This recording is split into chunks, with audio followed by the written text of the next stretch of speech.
కడుపు మండిన నా కోవూరు నియోజకవర్గ బిడ్డలు ఎవరో తన తల్లిని అవమానించారు అనే కోపంతో ఏదో కొంత వేస్తే మిగతా అంతా మొత్తం పగలగొట్టుకొని ఈరోజు షామ్యానాలు వేసుకొని ఎగ్జిబిషన్ చేసి మీరందరూ వచ్చి దీన్ని చూసిపోండి, ఇక్కడ ఉండి పెట్టాను చందాలేయండి అని చెప్పి మాట్లాడే మీరు, మీకు సపోర్ట్ చేసే వైసీపీ నాయకులు ఒక ఆడబిడ్డకి అన్యాయం జరిగింది అని మాట్లాడుతుంటే ఇంకా అచ్చొచ్చిన ఆంబోతుల్ని ఊరి మీద వదిలి వాళ్ళు చేసింది నిజము, వాళ్ళు మాట్లాడింది నిజము అని మీ నాయకుల చేత చెప్పిస్తూ ఏం తప్పు మాట్లాడాడు ప్రసన్నని మాట్లాడిస్తూ మాట్లాడిన మాటలు నేను వెనక్కి తీసుకొని నేను కరెక్ట్ మాట్లాడినాను అంటాడు.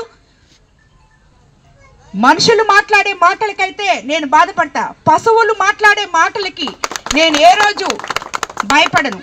మీరు ఈ కోవూరు నియోజకవర్గంలో ప్రజల అండదండలు నాకు ఉన్నాయి అని చెప్పి తెలుసుకొని తిరిగి మళ్ళీ మీరు ఇక్కడికి అడుగు పెట్టలేరు అని తెలుసుకొని ఈ ఫ్రస్ట్రేషన్లో ఇష్టం వచ్చినట్టు మాట్లాడుతున్నారు. ఇది కరెక్ట్ కాదు. మీరు అన్న మాటలు 100% వెనక్కి తీసుకోవాలి. తీసుకోకపోతే వాళ్ళే మహిళలే మీకు బుద్ధి చెప్తారు.